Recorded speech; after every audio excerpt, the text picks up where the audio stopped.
বোবাটি part 2। এখন হচ্ছে বোবাটিটা তুলে তারপর গরম পানিতে এখানে যেটা ছিল চিনি, পানি, গরম পানি এগুলো দিয়ে বানিয়েছিলাম, এটা দিয়ে দিয়েছি বাকি পানিটার সাথে। এখন কি করতে হবে আমাদের,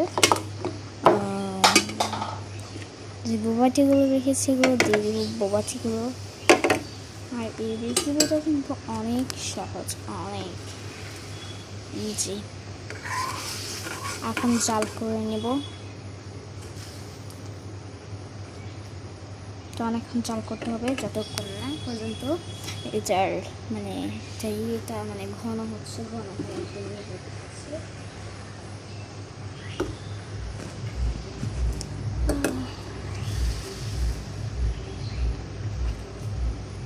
ঘন হওয়ার পর দেখা হচ্ছে আপনাদের সাথে। আর এটার মধ্যে কিন্তু আমি পানির মধ্যে এগুলো দিয়েছি, কোকো পাউডার, চিনি এগুলো দিয়েছি। যে দেখো বোবাটিগুলো কত সুন্দর লাগছে, একদম সুন্দর। এখন তো গরম তার জন্য দেখাতে পারছি না, এইভাবে এরকম করলে নিয়ে একদম বলের মতো লাগছে। দেখেন কাছ থেকে কতটুকু সুন্দর।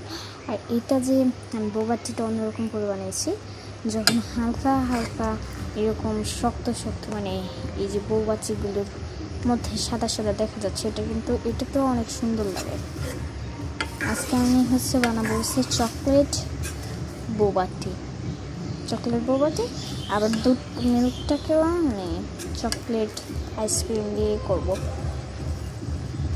দেখো কত সুন্দর ঘন হওয়ার পর দেখা হচ্ছে।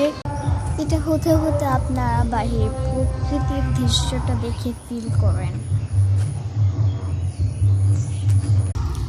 বোবাটিগুলো একদম শুকিয়ে গেছে। এখন আমি গ্যাসটাকে বন্ধ করে দিব। বন্ধ করা শেষ। এটাকে আমরা এখন আমি পার্ট 3 দিব। আপনারা কমেন্ট করেন পার্ট 3 চাইলে